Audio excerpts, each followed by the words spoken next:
Hello, hello YouTube. I did a big swap today on stream, and I thought I needed to update the video to bring out an update guide for it ASAP, because I think this just kind of saved the league for me. I swapped to manual casting Spellburst, and it is so fun. It feels so absurdly good and strong that I would highly recommend people swap to this. Just to give you reference, I was at 2.5 billion DPS before, and I literally couldn't do canvas. I was exporting my canvases. I'm now down to 1 billion DPS, and I did a full canvas, not losing a single portal, and it was like super duper easy. Even though I have way more less damage, my damage feels significantly higher, and the build itself is way more fun to play. So I am playing a Spellburst build, and the requirements to swap this build is nothing. The requirements is having a wand and another wand or a shield. That's it. That's all you need. And this is Time Rock 8 canvas for reference. That the previous setup literally could not do. But then to give you just a quick summary of how the build works, this is a Spellburst build, and because we are using Salt River, we are doing a max Spellburst setup. So we have Beacon for +2, we have Magister for +1, we have Play Safe to get our Spellburst more quickly, we have a Slate with +1, and we have +1 on the belt. That puts us at 5, and then Salt River doubles it up to 10. Again, you do not need Salt River to play this build.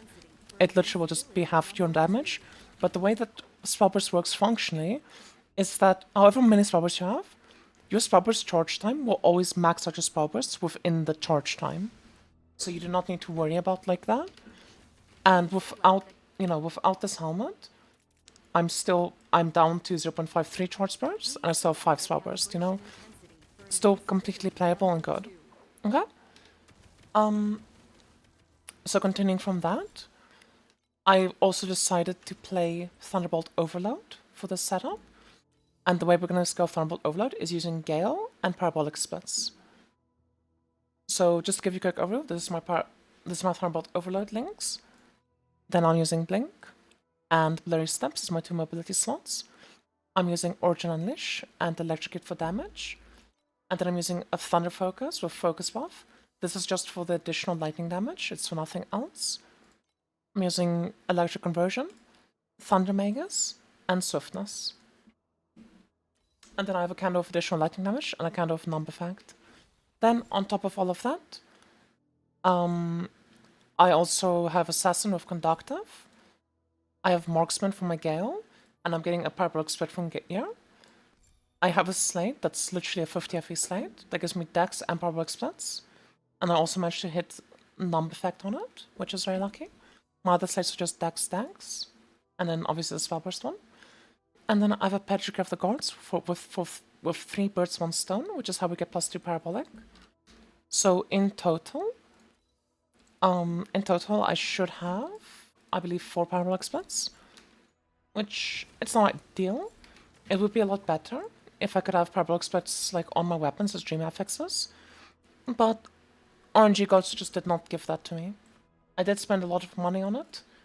I'm gonna just take my pen and be happy with that. It is what it is. And I also have Paralyze my gloves. They're pretty nice to have. Also have Ralph's Journey's boots. This is why I'm getting a lot of my movement speed. These are a nice damage upgrade, but obviously they're not necessary. I think you could generally swap to this build at any point in time. And I thought about testing this setup before the league came out. I didn't do it, and I'm very much regretting that decision, because I think this would have been a lot more fun to do from the get-go. Then I could do a map and show you some mapping. As for pets, I would recommend using Dreamweaver for damage, Backup Power for damage, and using Cloud Gatherer Violet. That's the optimal pet setup. I am using Preserve of Eternity because I like movement speed. And let me just show you the target on me, just how much movement speed we have. Because we are quite speedy, at 238% movement speed. Which is really, really nice. It feels fucking good. And even though my damage looks low, I actually have quite a lot of damage, like surprisingly high amount of damage. I was genuinely surprised at how much, like, how better this skill feels at low damage compared to Thunder Spike. Bonus. There's a few reasons I decided to swap. The first thing is I just don't like Thunder Spike. I don't like melee skills in this game. The other reason is because I was literally failing bounties on this league mechanic because my clear of Thunder Spike was so shit, even with 4 shadows, that I just wanted to get off that skill. Because if you're going to be playing Thunder Spike the entire time, just play Erika 1. She just does a better job of it. Erika 2 is meant to be fun, and I wanted to bring the fun back into Erika 2. And I really do think that we have been able to achieve that swapping to Spellburst. I am very, very excited to just keep pushing the skill up. And I think I'm missing a lot of damage right now. I think in terms of quality of my builds, there's a lot of damage potential that I'm just missing. Because, you know, I need to farm FE first, I need to finish crafting first, you know, all sorts of things like that that I need to do. But I think that's gonna be all for me from today, YouTube. I hope you guys love this build as much as I've been loving it.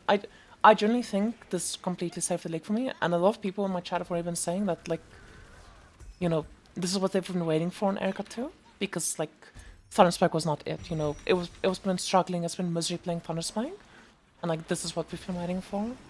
So I'm really happy to present this to all of you. Anyway, YouTube, I hope you guys have a lovely day further, and goodbye from me. Bye, YouTube. Bye.